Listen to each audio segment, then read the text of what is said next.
रेशमलाल चौधरीको रिहाईको सर्वत्र विरोध, बारले आपत्ति जनाउँदै जारी गर्यो विज्ञप्ति। नेपाल बारले भन्यो रेशमलाल चौधरीको आम माफी संवैधानिक सर्वोच्चता र विधिको शासन विपरीत।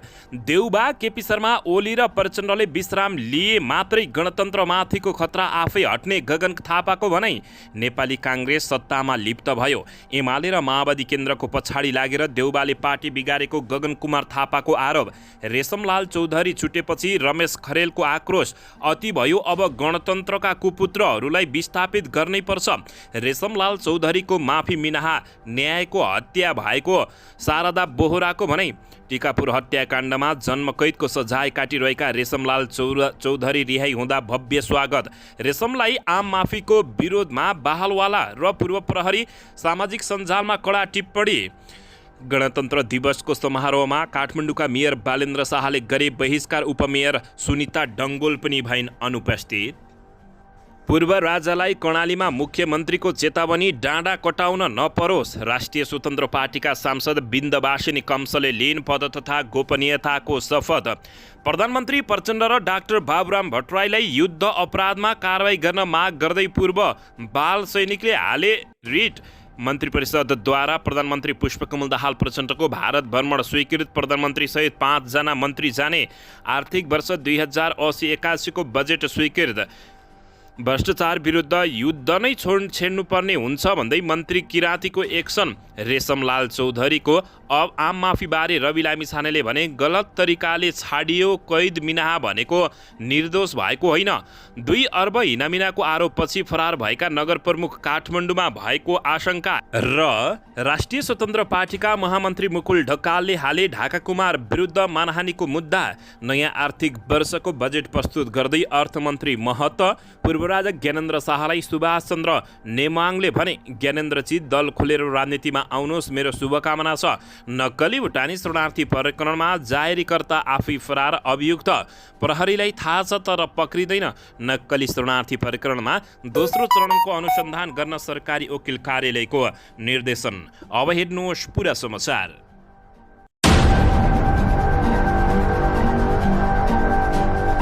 दर्शक महानुभावहरू नमस्कार। नेपाली न्युज टिभीको न्युज बुलेटिन खबरमा यहाँहरूलाई हार्दिक स्वागत छ। सदाझै आज पनि तपाईँहरूमाझ देश तथा विदेशका महत्त्वपूर्ण समाचार अपडेटका साथ उपस्थित भइसकेका छौँ। दर्शक महानुभावहरू, हामीलाई तपाईँहरूले कहाँदेखि हेर्दै हुनुहुन्छ नेपाल भाइ जिल्ला र ठाउँको नाम लेख्नुहोला। यदि विदेशमा हुनुहुन्छ भने आफू रहेको देशको नाम पनि लेख्न नभुल्नुहोला र हाम्रो च्यानल नेपाली न्युज टिभीलाई अहिलेसम्म पनि सब्सक्राइब गर्नुभएको छैन भने सब्सक्राइब गर्नुहोला, साथै सँगै रहेको बेल आइकनलाई दबाउन पनि नभुल्नुहोला। आउनुहोस् दर्शक महानुभावहरू, आजको पहिलो तथा विशेष खबरतर्फ लागौँ। दर्शकबिन, जेल जीवन बिताइरहेका नेता रेशमलाल चौधरीलाई सरकारले आम माफी दिएपछि यति बेला जताततै चर्को विरोध भइरहेको छ। यसैबीचमा रेशमलाल चौधरीको आम माफीबारे रवि लामिछानेले गलत तरिकाले छाडिएको प्रतिक्रिया दिएका छन्। राष्ट्रिय स्वतन्त्र पार्टीका सभापति रवि लामिछानेले सरकारले रेशमलाल चौधरीलाई गलत प्रक्रियाबाट छोडेको बताएका छन्। राष्ट्रिय स्वतन्त्र पार्टीका सांसद बिन्दवासिनी कामसकारको शपथपछि सञ्चारकर्मीहरूसँग बोल्दै उनले यस्तो बताएका छन्। रवि लामिछानेले भने हामीले लाल आयोगको प्रतिवेदन सार्वजनिक गर्नुपर्छ भनेर सांसदमा बोलिसकेका थियौँ, तर तिनै तहको अदालतले फैसला सुनाएको विषय यसलाई राजनीतिक रूपमा हेर्न खोजियो। रेशमलाल चौधरीमाथि पनि न्याय भयो र प्रश्न गरेका छन्। उनले 2 दिन अघि मात्रै मलाई निर्दोष छु भनिराख्नु भएको थियो। उहाँ निर्दोष हुनुहुन्छ भन्ने विश्वास हामीमा पनि थियो, तर अहिले उहाँ निर्दोष भएर छुट्नु भएन नि। जुन लडाईँ उहाँको थियो त्यो जित्नु भएन। उहाँ कैद मिनाहा भएर निस्किनु भयो। कैद मिनाहा भनेको निर्दोष होइन, रवि लामिछानेले बताएका छन्।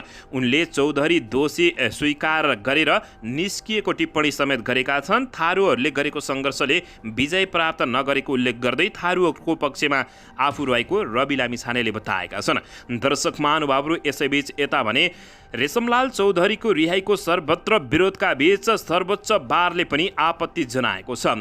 नेपाल बारले रेशमलाल चौधरीको आम माफी संवैधानिक सर्वोच्चता र विधिको शासन विपरीत भएको समेत टिप्पणी गरेको हो। नेपाल बार एसोसिएसनले टेकापुर घटनामा दोषी ठहर भई कैद भुक्तान गरिरहेका रेशमलाल चौधरीलाई आम माफी दिनु संवैधानिक सर्वोच्चता र विधिको शासन विपरीत भएको जनाएको छ। सरकारको सिफारिसमा आइतबार राष्ट्रपतिबाट आम माफी पाएका रेशमलाल चौधरी सोमबार कारागार मुक्त भएका छन्। तर टेकापुर घटनासँग सम्बन्धित सर्वोच्च अदालतबाट भएको फैसलाको पुनःपाठ नआउँदै सरकारको सिफारिसमा आम माफी दिनु संवैधानिक सर्वोच्चता, विधिको शासन एवं आम माफी सम्बन्धी अवधारणा विपरीत भएको र यसले दण्डहीनतालाई प्रसाय दिने नेपाल बारले बताएको छ। पीडितको न्यायप्रति गम्भीर हुने आग्रह गर्दै बारका महासचिव अधिवक्ता अन्जिता खनालले सोमबार जारी गरेको विज्ञप्तिमा भनिएको छ, विभिन्न अदालतबाट भएको सजायलाई माफी दिन सिफारिस हुँदा 2072 सालको टिकापुर कैलाली घटनासँग सम्बन्धित व्यक्तिहरूलाई समेत सम्मानित सर्वोच्च अदालतबाट भएको फैसलाको पुनःपाठ नआउँदै नेपाल सरकारको सिफारिस बमोजिम सम्माननीय राष्ट्रपति ज्यूबाट माफी दिनु संवैधानिक सर्वोच्चता, विधिको शासन एवं आम माफी सम्बन्धी अवधारणा विपरीत भएको यस्तो कार्यले अन्ततः दण्डहीनताले प्रसाय पाउँदछ। तसर्थ नेपाल बार एसोसिएसन नेपाल सरकार, राज्यका प्रमुख अङ्ग र सोका प्रमुखहरूलाई अदालतबाट भएका सजाय माफी र पीडितको न्यायका विषयमा गम्भीर हुन ध्यान आकर्षण गराएको बताइएको छ। दर्शकबिन यसैबीच आउनुहोस् अर्को समाचारतर्फ लागौँ। देउबा, केपी शर्मा ओली र प्रचण्डले विश्राम लिए मात्रै गणतन्त्रमाथिको खतरा आफै हट्ने गगन कुमार थापाले बताएका छन्। नेपाली काङ्ग्रेसका महामन्त्री गगन कुमार थापाले प्रमुख दलका नेतृत्वका कारण गणतन्त्रमाथि खतरा उत्पन्न भएको बताएका हुन्। 16औं गणतन्त्र दिवसका अवसरमा उनले कुराकानी गर्दै नेपाली काङ्ग्रेसका सभापति शेरबहादुर देउबा, एमाले अध्यक्ष केपी शर्मा ओली र माओवादी केन्द्रका अध्यक्ष पुष्पकमल दाहाल प्रचण्डको कारणले गणतन्त्रमा धुलो लागेको र खतरामा परेको बताएका छन्। उनीहरूले राजनीतिबाट विश्राम लिए मात्र गणतन्त्रमाथिको खतरा आफै हट्ने महामन्त्री गगन कुमार थापाले बताएका हुन्। यस्तै राष्ट्रपतिको भूमिकाले पनि गणतन्त्रप्रति आस्था र विश्वास बढाउने उनले बताउँदै गणतन्त्र नेपालको 15 वर्षलाई 2 भागमा विभाजन गरी समीक्षा गरिनुपर्ने उनको भनाइरहेको छ। दर्शकबिन अन्ततः देउबा, केपी शर्मा ओली र प्रचण्डले विश्राम लिए मात्रै गणतन्त्रमाथिको खतरा आफै हटेर जाने नेपाली काङ्ग्रेसका महामन्त्री गगन कुमार थापाले बताएका छन्। नेपाली काङ्ग्रेसका महामन्त्री गगन कुमार थापाले काङ्ग्रेस सत्तामा लिप्त भयो, एमाले र माओवादीको पछाडि लागेर देउबाले पार्टी बिगारेको समेत आरोप लगाएका हुन्। थापाले 7 पार्टी सत्ता र सरकारमा लिप्त हुन थालेको समेत बताएका छन्। सोमबार ललितपुरमा आयोजित कार्यकर्ता भेला कार्यक्रमलाई सम्बोधन गर्दै गगन थापाले आजका युवाहरूमा काङ्ग्रेसप्रति निराशा हुनुको मूल कारण सत्ता र सरकारका लागि मरिमेट्नु भएको उल्लेख गरेका छन्। यस्ता गल्ती भएकै ठाउँबाट सच्याउनु पर्ने उनले बताएका छन्। थापाले पार्टीमा अब पनि यस्ता गल्तीहरू स्वीकार गरेर अगाडि नबढ्ने बताएका छन्। त्यो काङ्ग्रेस जसले मार्ला सत्ता चाहिँदैन, मलाई सिद्धान्त प्यारो छ भनेर 30 वर्ष पञ्चायतसँग सङ्घर्ष गर्यो, त्यो काङ्ग्रेस जुन ज्ञानेन्द्र शाहले गएको निर्वाचनमा म जान्न भन्यो, चुनावमा अस्ति भर्खर 2060 सालमा होइन उनले सोधे, मेयर उपमेयर वडा अध्यक्ष भन्दै थियौँ हामी यो चुनावमा भाग लिँदैनौँ किनकि यो चुनाव होइन, यो काङ्ग्रेसको इमेज अहिलेको के भयो त्यो काङ्ग्रेसको इमेज, काङ्ग्रेसका लागि सरकार सबै कुरा हो उनले बताएका छन्। यसैबीच काङ्ग्रेस सत्तामा लिप्त भयो, एमाले र माओवादीको पछि लागेर देउबाले पार्टी बिगारेको उनले ठोकुवा गरेका छन्।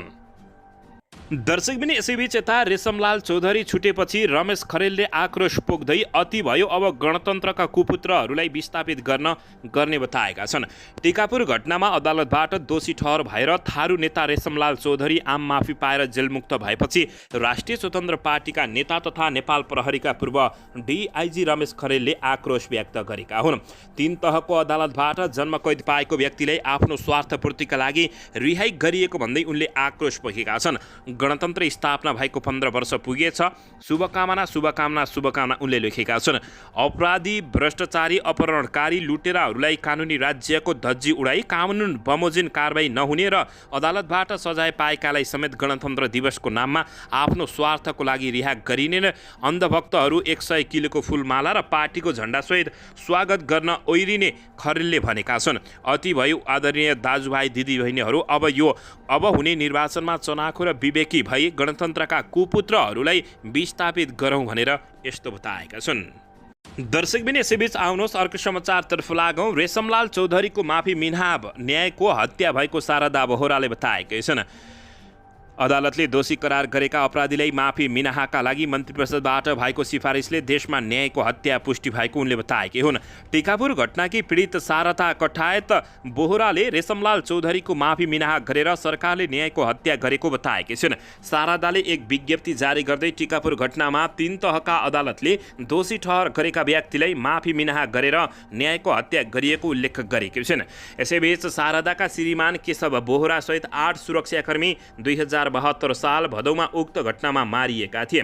2072 भदौ 7 को कालो दिन का न्यायिक र अदालतले दोषी करार गरेका अपराधीहरूलाई माफी मिनाहाका लागि मन्त्रीपरिषदबाट भएको सिफारिसले देशमा न्यायको हत्यालाई पुष्टि गरेको छ। न्यायको हत्यालाई पुष्टि गरेको छ विज्ञप्तिमा उनले बताएका छिन्। जुन अदालतबाट विकसित नेतृत्व राज्यको कार्यकारी औहदामा आसीन छ त्यसले क्रूरता र विधिभंश नै आफ्नो भविष्य देखेको छ उनले बताएका छिन्। रेशमलाल चौधरीको माफी मिनाहा न्यायको हत्या भएको शारदा बोहराले बताएकी हुन्। दर्शकबिन यसैबीच यता टिकापुर हत्याकाण्डका जन्मकैदको सजाय काटिरहेका रेशमलाल चौधरी रिहाई हुँदा भव्य स्वागत गरिएको छ। टिकापुर हत्याकाण्डमा जन्मकैदको सजाय काटिरहेका रेशमलाल चौधरी रिहाई हुँदा फुलमाला बाजागाजा सहित भव्य स्वागत गरिएको छ। राष्ट्रपति रामचन्द्र पौडेलले गणतन्त्र दिवसको अवसरमा रेशमलाल सहित उक्त हत्याकाण्डमा दोषी 19 जनाको कैद सजाय माफी गरेसँगै अहिले चौतर्फी विरोध भइरहेको छ। टिकापुर हत्याकाण्डमा दोषी ठहर भएर तिनै तहको अदालतबाट जेल सजाय पाएका चौधरीलाई गणतन्त्रको दिवस अवसर पारेर सरकारले आम माफीका लागि राष्ट्रपति समक्ष सिफारिस गरेको थियो। राष्ट्रपतिबाट गणतन्त्र दिवसको अवसरमा आम माफी पाएका उनको स्वागतका लागि श्रीमती एवं नागरिक उन्मुक्ति पार्टीका अध्यक्ष तथा भूमि व्यवस्था सहकारी तथा गरिबी निवारण मन्त्री रञ्जिता श्रेष्ठ चौधरी सहित सो पार्टीका नेता तथा कार्यकर्ता र शुभेच्छकहरू दिल्ली बजार कारागार पुगेका थिए। उनीहरूले रेशमलाल चौधरीलाई फुलमालाले भव्य स्वागत गरेका हुन्। उनको स्वागतका लागि आज बिहानैदेखि दिल्ली बजार कारागारमा समेत नेता कार्यकर्ताको भिड रहेको थियो। टिकापुर हत्याकाण्डमा उच्च प्रहरी अधिकृत सहित 7 जना प्रहरी र 1 नाबालकको विवश तरिकाले हत्या भएको थियो। रेशमलाल चौधरीलाई आम माफीको विरोधमा बाहलवाला र पूर्व प्रहरी सामाजिक सञ्जालमा समेत कडा टिप्पणी र कालो पोसाक लगाएर पनि विरोध गरिएको छ। दर्शकबिन यसैबीच गणतन्त्र दिवसको समारोहमा काठमाडौँका मेयर बालेन्द्र शाहले बहिष्कार गरेका छन्। गणतन्त्र दिवसका अवसरमा आज टुँडीखेलमा आयोजित समारोह काठमाडौँका महानगरपालिकाका मेयर बालेन्द्र शाहले अघोषित बहिष्कार गरेका छन्। उनी केही समय यता सङ्घीय सरकारसँग सन्तुष्ट रहेका हुन्। हरेक वर्ष गणतन्त्र दिवसका दिन आयोजना गरिने औपचारिक समारोहमा उच्च पदस्थहरूलाई आमन्त्रण गर्ने गरी काठमाडौँका मेयर र उपमेयरको पनि अनिवार्य उपस्थित रहँदै आएको छ। तर यसपालि काठमाडौँका मेयर बालेन्द्र शाह र उपमेयर सुनिता डङ्गोल दुवै कार्यक्रममा अनुपस्थित रहेका छन्। ललितपुरका मेयर चिरीबाबु महार्जन भने समारोहमा सहभागी भएको बताइएको छ। गणतन्त्र दिवस समारोहमा काठमाडौँ महानगरपालिकाको विशेष भूमिका रहने गरेको थियो। समारोहका लागि स्टेज निर्माण र व्यवस्थापनको जिम्मा महानगरले पाउँथ्यो। यसपटक भने यो भूमिकाबाट पनि काठमाडौँ महानगरपालिका पन्छिएको छ। समारोह आयोजनाका लागि हरेक वर्ष जस्तै प्रधानमन्त्रीको अध्यक्षतामा मूल आयोजक समिति गठन गरिएको थियो। सबै उपप्रधानमन्त्री मन्त्री रहने समितिमा काठमाडौँका मेयर पनि सदस्य रहन्छन्। मेयर बालेन्द्र शाह निकट स्रोतले गणतन्त्र दिवस सङ्घीय सरकारले मनाउने कार्यक्रम भएकाले महानगरले हात झिकेको समेत बताइएको छ। दर्शकबिन यसैबीच पहिले के परम्परा थियो भन्दा पनि आफैले परम्परा बसाउने हो। गणतन्त्र दिवसको समारोह सङ्घीय सरकारले आयोजना गर्ने भएकाले स्टेज व्यवस्थापन पनि सरकार आफैले गरोस् भनेर छाडिदिएका हौँ, स्रोतले जानकारी दिएको छ। गणतन्त्र दिवसको समारोहमा काठमाडौँका मेयर बालेन्द्र शाहले बहिष्कार गरेका छन्। दर्शकबिन यसैबीच यता राष्ट्रिय स्वतन्त्र पार्टीका सांसद बिन्दाबासिनी कम्सकारले पद तथा गोपनीयताको शपथ लिएकी छिन्। राष्ट्रिय स्वतन्त्र पार्टी रासपाकी सांसद बिन्दाबासिनी कम्सकारले पद तथा गोपनीयताको शपथ लिएका छिन्। सोमबार उनलाई सभामुख देवराज घिमिरेले शपथ खुवाएका हुन्। सिंहदरबार स्थित कानुन समितिको हलमा शपथ कार्यक्रम आयोजना गरिएको थियो। राष्ट्रिय स्वतन्त्र पार्टीका सांसद डाक्टर ढाका कुमार श्रेष्ठलाई रासपाले पदमुक्त गरेपछि उनको साथमा कम्सकारलाई सांसद बनाइएको जानकारी प्राप्त भएको छ। दर्शकबिन यसैबीच आउनुहोस् अर्को समाचारतर्फ लागौँ। राष्ट्रिय स्वतन्त्र पार्टीका महामन्त्री मुकुल ढकालले ढाका कुमार विरुद्ध मानहानिको मुद्दा हालेका छन्। राष्ट्रिय स्वतन्त्र पार्टी रासपाका महामन्त्री तथा प्रवक्ता मुकुल ढकालले ढाका कुमार श्रेष्ठ विरुद्ध मानहानिको मुद्दा दर्ता गराएका हुन्। सोमबार ढकालले राष्ट्रिय स्वतन्त्र पार्टीका पूर्व संसद समेत रहेका देव श्रेष्ठ विरुद्ध मुद्दा दर्ता गराएका हुन्। ढाकाले सामाजिक सञ्जाल फेसबुकमा लेखेका छन्, आफूलाई भएको अन्याय विरुद्ध कानुनी उपचारको प्रयास गरेको छु। श्रेष्ठले आफूलाई समानुपातिक सांसद बनाउन महामन्त्री ढकाल र रासपा उपसभापति डोल प्रसाद अर्यालले 2 करोड 76 लाख पैसा लिएको आरोप लगाएपछि उनी निकै आक्रोश हुँदै यस्तो गरेका हुन्। रासपाका महामन्त्री मुकुल ढकालले ढाका कुमार विरुद्ध मानहानिको मुद्दा समेत हालेका छन्। दर्शकबिन यसैबीच आउनुहोस् अर्को समाचारतर्फ लागौँ। प्रधानमन्त्री पुष्पकमल दाहाल प्रचण्ड र डाक्टर बाबुराम भट्टराईलाई युद्ध अपराधमा कारबाही गर्न माग गर्दै पूर्व बाल सैनिकले रिट हालेका छन्।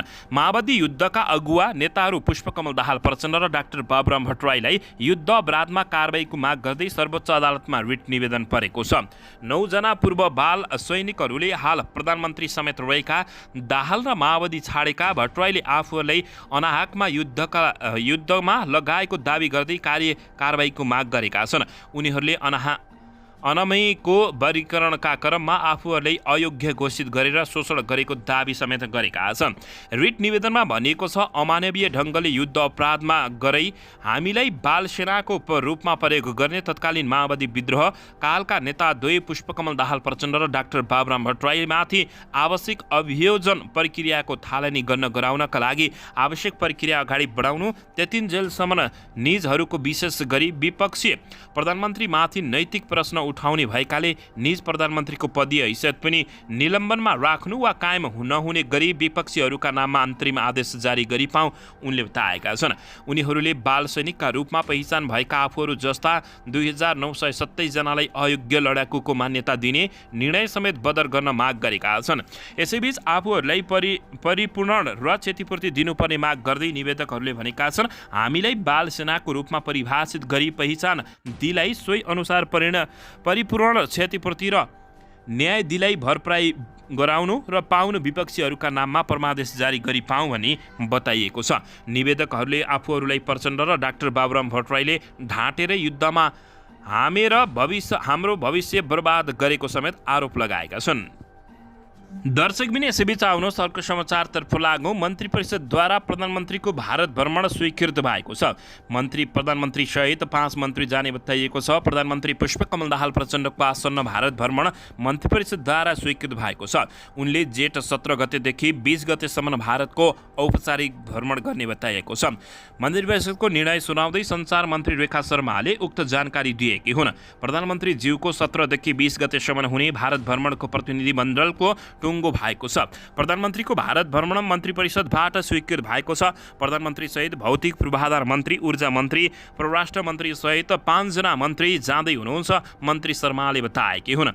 दर्शक महानुभावहरू, अन्ततः मन्त्री परिषदद्वारा प्रधानमन्त्रीको भारत भ्रमण स्वीकृत भएको छ। प्रधानमन्त्री सहित 5 मन्त्री जाने जानकारी प्राप्त भएको छ। दर्शकबिन यसैबीच यता भने सरकारले आर्थिक वर्ष 2080-81 को बजेट स्वीकृत गरेको छ। सोमबार बसेको मन्त्री परिषद बैठकले संसदमा पेश गर्नका लागि बजेट स्वीकृत भएको सञ्चार तथा सूचना प्राविधि मन्त्री रेखा शर्माले जानकारी दिएकी हुन्। केही बेरमै संसद भवन बैठक बसेको छ भने बैठकमा अर्थमन्त्री प्रकाश शरण महतले बजेट भाषण गरिरहेका छन्। दर्शकबिन यसैबीच आउनुहोस् अर्को समाचारतर्फ लागौँ। नक्कली शरणार्थी प्रकरणमा दोस्रो चरणको अनुसन्धान गर्न सरकारी वकिल कार्यालयले निर्देशन दिएको छ। नक्कली शरणार्थी प्रकरणमा संलग्न थप अभियुक्त विरुद्धको अनुसन्धान तत्काल अगाडि बढाउन सरकारी वकिल कार्यालयले प्रहरीलाई निर्देशन दिएको छ। जिल्ला सरकारी वकिल कार्यालय काठमाडौँका अनुसार घटनामा संलग्न थप अभियुक्त विरुद्धको अनुसन्धान तत्काल अगाडि बढाउन प्रहरीलाई शुक्रबार नै निर्देशन दिएको जानकारी प्राप्त भएको छ। जिल्ला सरकारी वकिल कार्यालयका प्रमुख सह महान्यायाधिवक्ता चितमणि नेउपानेले घटनामा जोडिएका थप अभियुक्त विरुद्धको अनुसन्धान तत्काल अगाडि बढाउन प्रहरीलाई निर्देशन दिएको बताएका छन्। केही हाई प्रोफाइल मुछिएको देखियो तर उनीहरू विरुद्धको अनुसन्धान भएको देखिएन। त्यसो हुँदा उनीहरू विरुद्ध थप अनुसन्धान गर्न हामीले प्रहरीलाई निर्देशन गरेका हौँ उनले बताएका छन्। निर्देशन अनुसार घटनामा मुछिएका पूर्व गृहमन्त्री रामबहादुर थापा बादल, उनकी पत्नी नैनाकला थापाल, पूर्व गृहमन्त्री पत्नी तथा सांसद मन्जु खाँड, काङ्ग्रेस सभापति शेरबहादुर देउबा पत्नी तथा सांसद डाक्टर आर्जुना देउबा, अख्तियार धुरपाइक अनुसन्धान आयोगका प्रमुख आयुक्त तथा पूर्व गृह सचिव प्रेम कुमार राई बिचौलिया बेचन झा, पूर्व प्रधानमन्त्री केपी शर्मा ओलीका स्वकीय सचिव राजेश बज्राचार्य, डाक्टर अजय क्रान्ति साक्य मिलन गौतम लगायत विरुद्ध प्रहरीले अनुसन्धान प्रक्रिया अगाडि बढाउने बताइएको छ। सरकारी वकिल कार्यालयबाट अदालतमा पेश अभियोग पत्र अनुसार घटनामा पक्राउ परेका मध्ये केशव दुलालले तत्कालीन प्रधानमन्त्री केपी शर्मा ओलीका प्रमुख, स्वकीय सचिव बज्राचार्यले प्रधानमन्त्री निवास बालुवाटारमा, तत्कालीन ऊर्जा मन्त्री टोपबहादुर रायमाझीको प्रमुख स्वकीय सचिव लीला जीसी मार्फत 2076 असोजमा 1 करोड रुपियाँ नगदै दिएको बताएका छन्। दर्शक महानुभावहरू, यस्ता भ्रष्टाचारी र पापीहरूलाई कस्तो सजाय हुनुपर्छ प्रतिक्रिया दिन नभुल्नुहोला। दर्शकबिन, यसैबीच आगामी वर्ष नयाँ गाडी खरिद नगर्ने सरकारले घोषणा गरेको छ। सवारी सुविधा पाउनेलाई अब इन्धन बापत रकम नै दिने बताइएको छ। गाँजा खेती सम्भाव्यता अध्ययन गरिने जानकारी प्राप्त भएको छ भने औषधिजन्य प्रयोजनको लागि गाँजा खेतीको सम्भाव्यता अध्ययन गरिने बताइएको हो। कुल बजेटको 73.10% साधारण खर्च भएको खबर प्राप्त भएको छ। दर्शकबिन, यसैबीच यता वन विकास कोषमा रकम जम्मा गर्नुपर्ने कानुनी व्यवस्था समेत सरकारले खारेज गर्ने बताएको छ। किसानलाई मल अनुदान दिन 30 अर्ब बजेट विनियोजन गरेको छ। दर्शकबिन, सरकारले किसानलाई रासायनिक मलमा अनुदान दिन आगामी आर्थिक वर्ष 2081 का लागि 30 अर्ब विनियोजन बजेट छुट्याएको बताइएको छ। 5 करोड 60 लाख डोज खोप नेपालमै उत्पादन गरिने बताइएको छ। सवारी दुर्घटनामा 5 को मृत्यु भएको छ, डुबेर 3 जनाको ज्यान गएको छ। दर्शकबिन, यसैबीच यता आर्थिक चुनौतीलाई सम्मान गर्ने गरी आगामी आर्थिक वर्षको बजेट केन्द्रित भएको अर्थमन्त्रीले बताएका छन् भने आगामी आर्थिक वर्षदेखि मन्त्रालयगत बजेट स्थिति संसदमा पेश गर्नुपर्ने बताइएको छ। बजेटमा नपर्ने आयोजनाहरूको स्रोत पनि सहमति खारेज भएको जानकारी प्राप्त भएको छ। यता चुरे संरक्षणका लागि 1 अर्ब 5 करोड बजेट छुट्याइएको छ। 20 वटा सार्वजनिक संस्थान खारेज गरिने समेत सरकारले घोषणा गरेको छ। 25 लाख रुपियाँसम्मका सहायक राजमार्गको काम सम्बन्धित प्रदेशबाटै गरिने जानकारी प्राप्त भएको छ।